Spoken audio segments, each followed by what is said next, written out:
Hello बच्चों, अस्सलाम वालेकुम। Welcome to Shahid sir's education point. कैसे आप सब बेटा? बढ़िया। चलिए, अल्लाह का शुक्र है। ओके, तो आज हम बेटा बात करेंगे। कल हमने salient features of Muslim education पढ़े थे, तो आज हमारा जो टॉपिक है बेटा बहुत इम्पॉर्टेंट है। एग्ज़ाम में चांसेस हैं आने के, तो इसलिए don't try to skip this video. बहुत इंपॉर्टेंट है। So what is that? It is aims of Muslim education. Right, जैसा कि हमने कल ही आपको बताया था कि हर किसी स्कूल में या हर किसी जो भी हमारा सिस्टम है, इसमें एजुकेशन में हम बहुत सारी कंपोनेंट्स को देखते हैं। चाहे आप वैदिक पीरियड की बात करेंगे, बुद्धिस्ट की बात करेंगे, ब्राह्मणिक की बात करेंगे, या आज मुस्लिम पीरियड की बात करेंगे, तो हमें बहुत सारे कंपोनेंट्स को देखना है। तो पहला कंपोनेंट सभी में हमने देखा, एम्स। तो आज भी हम बात करेंगे एम्स ऑफ मुस्लिम एजुकेशन। देखिए भाई, पॉइंट बाय पॉइंट हम आपको समझाने की कोशिश कर रहे हैं। बहुत सिंपल है। The following were the AIIMS of Islamic education. Muslim education बोलो या इस्लामिक एजुकेशन बोलो, one and the same thing. तो पहला ही है, पहला पॉइंट क्या है? Propagation of Islam. जैसा कि मैंने आपको कहा था कि जब हमने बुद्धिस्ट पीरियड पढ़ा था, वहाँ पे भी हमने कहा था कि उनका जो बुद्धिस्ट कल्चर था, बुद्धिज़्म था, उसको प्रोपोगेट करना, यानी जो propagate this religion from one generation to another generation, that was the aim. तो यहाँ पे भी बिल्कुल सेम है, इस्लाम को प्रोपोगेट करना। The aim of Islamic education और Muslim education was the propagation. जिस प्रोपोगेशन का मतलब क्या है? Spread of Islam in India. So the maktabs and madrasas were established in different parts of the country. Every mosque had a maktab where Muslim children were taught to recite the Quran. देखिए, ये बहुत बारी term आती है, मकतब and mothers. जब हम मकतब की बात करते हैं ना, आगे भी हम आपको बताएंगे, मकतब जो है ये प्लेस है जो मॉस्क के साथ अटैचड होती है। जिस तरह हम, हाँ, आज हमारे मस्जिदों में दरसगाह होते हैं, नमाज़ पढ़ने के बाद मौलवी साहब जो होता है वो छोटे छोटे बच्चों को कुरान सिखाता है। तो मकतब दरअसल वर्ड निकला है कुतुब से, जिसका मतलब है राइटिंग। मदरसा जो है that was for higher education, लेकिन मकतब जो है it was for primary education. तो पहला पॉइंट आप लोगों ने अच्छे से समझा कि पहला एम जो था मुस्लिम एजुकेशन और इस्लामिक पीरियड में, वो क्या था? Propagation of Islam. Okay, so nice of you. Number second आप देख सकते हैं, इट इज़, ये ऐसा ही है। जस्ट अ मिनट, इसको क्या हो गया? हाँ जी बेटा, सेकंड पॉइंट आप आराम से देख सकते हो my dear. Second point is spread of Islamic knowledge among Muslims. देखिए, Muslim theologists believed that the inculcation of Islamic ideas and values was the real education. जो भी इस्लामिक नॉलेज, इसमें शरीयत आएगा बेटा, जो भी हमारे प्रॉफिट मोहम्मद सल्लल्लाहु अलैहि वसल्लम के सेइंग्स थे, उनको लोगों तक पहुंचाना। ठीक है, इसको हम कहते हैं। एक तो कुरान, कुरान और रिलीजियस के अलावा जो हमारे प्रॉफिट सल्लल्लाहु अलैहि वसल्लम ने कहा है, उसकी लाइफ बायोग्राफी, तो ये भी इनकलकेट करना लोगों में, तो ये भी एक मकसद था मुस्लिम्स का। ठीक है, so they emphasized upon religious mullahs and maulvis. According to Islam, education gives knowledge and that knowledge is nectar. Salvation is not possible without knowledge. Okay, Prophet Muhammad sallallahu alaihi wasallam himself taught the people the right ways of life, the right and wrong thoughts. तो इसका मतलब क्या है? एक तो मैंने कहा propagation of Islam. As a Islam, as a religion, you have to propagate that, you have to spread that among the Muslims, not among the Muslims but among non-Muslims as well in India. But second point क्या है?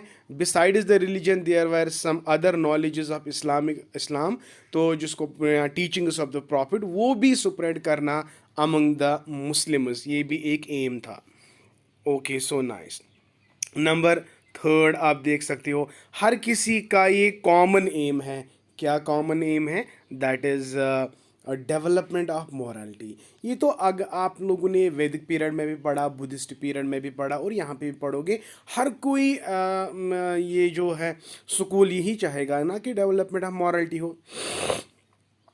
So the third aim of medieval education was the development of Islamic social morals, which were based on Islamic doctrines, social traditions and political principles. So development of morality was one of the important aim.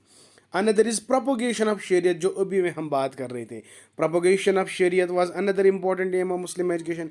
शरीयत means code of Islamic law, जो भी Islamic laws है, जो भी Islamic rules of conduct है, we must every Muslim has to follow these Islamic laws and Islamic rules conduct followed by those who had a belief and faith on Islamic religion and the principles।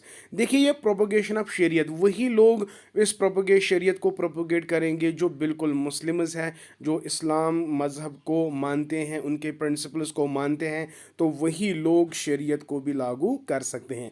तो propagation of शरीयत was also one of the important aim of what, aim of Muslim education. शरीयत यहाँ का मतलब क्या है? शरीयत means nothing, it is Islamic law और इस्लामिक रूल ऑफ कंडक्ट जो भी, हाँ ठीक है, okay. Number next is character building. देखिए भाई, अकॉर्डिंग टू प्रॉफिट मोहम्मद सल्लल्लाहु अलैहि वसल्लम, only a man of character could achieve progress and develop his self. तो याद रखना है, जिसका अंदरून अच्छा सही होगा ना, उसको हम कैरेक्टर के बारे में मैंने बहुत कुछ आपको कहा था जब मैंने पर्सनालिटी को बारे में आपको बताया था। जो आप दिखते हो, क्या वो अंदर वही हो, तो वही आपका कैरेक्टर है। जो आप अंधेरे में कर सकते हो ना, वही अगर आप उजाले में भी करोगे, उजाले में आप गलत इसलिए नहीं कर रहे हो क्योंकि आप कहते हो कि लोग मुझे देख रहे हैं, लेकिन अंधेरे में आपको कोई नहीं देख रहा है, लेकिन आपको इतना बिलीफ होना चाहिए, अगर कोई नहीं देख रहा है तो मेरा खुदा मुझे देख रहा है, तो इसलिए मैं गलत कहीं नहीं करूँगा। तो दैट डिपिक्ट्स योर कैरेक्टर। तो यही प्रॉफिट मोहम्मद सल्लल्लाहु अलैहि वसल्लम ने कहा कि only a man of character, only a man of character could achieve progress and develop his self. Okay, to supplement good character among the Muslims of peoples of Muslim, Islamic education would give importance to the character building. So character building is one of the great aim and one of the important aim as per our Prophet Muhammad sallallahu alaihi wasallam. So this is what character building aim is. Okay, number 6 पे चलते हैं बेटा।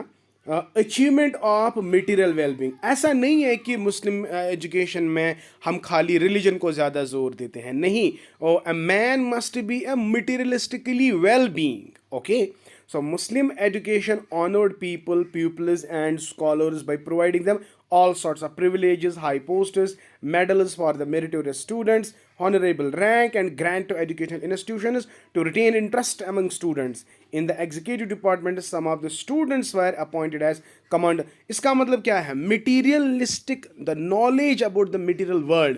This was also being emphasized in Muslim period. So education was highly respected and adored. The aim of Islamic education was to achieve materialistic prosperity.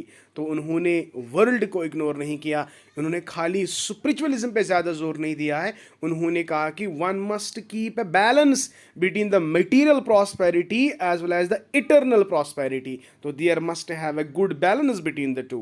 Okay, number 7th point आप देख सकते हैं, support to the administration. तो यहाँ पे ये इस point को आप अच्छे से देखेंगे, the Muslim rulers had a great hand in management of education. तो एजुकेशन को किस तरह मैनेज किया जाए, they have highly support the administration. सो इसको आप अच्छे से देख लो, तो बिल्कुल support administration and then preservation and spread of Muslim culture, ये सब की एम है यार, तो इसको आपने बोलना नहीं है। The Muslim education system worked for the preservation and transmission of culture. Okay, study of authentic works was compulsory. Rule and regulations pertaining to the culture were strictly followed. The medium of instruction were Persian and Arabic language. So my dear, these were the aims of aims of education during what period? Muslim period. तो इंशाल्लाह कल हम आपको processes of Muslim education पढ़ाएंगे, यानी methods पढ़ाएंगे।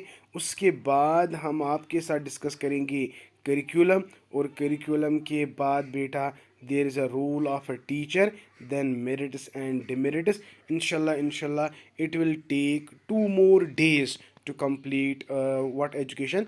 Muslim education. Thank you, may Allah bless you and keep always learning. और हाँ, लास्ट में if you need my notes you can बेटा contact me and my contact number is 7780817302। तो जिससे मैं आपको पढ़ा रहा हूँ ना, इसी तरह मैंने नोट्स भी बनाए हैं, go through them, by the notes. अगर आप ऐप को डाउनलोड करोगे तो वो ज़्यादा बेटर रहेगा। अगर आप ऐप डाउनलोड नहीं कर सकते हो, you can directly contact me on this number, so I will provide you the notes. Thank you, may Allah bless you and happy learning.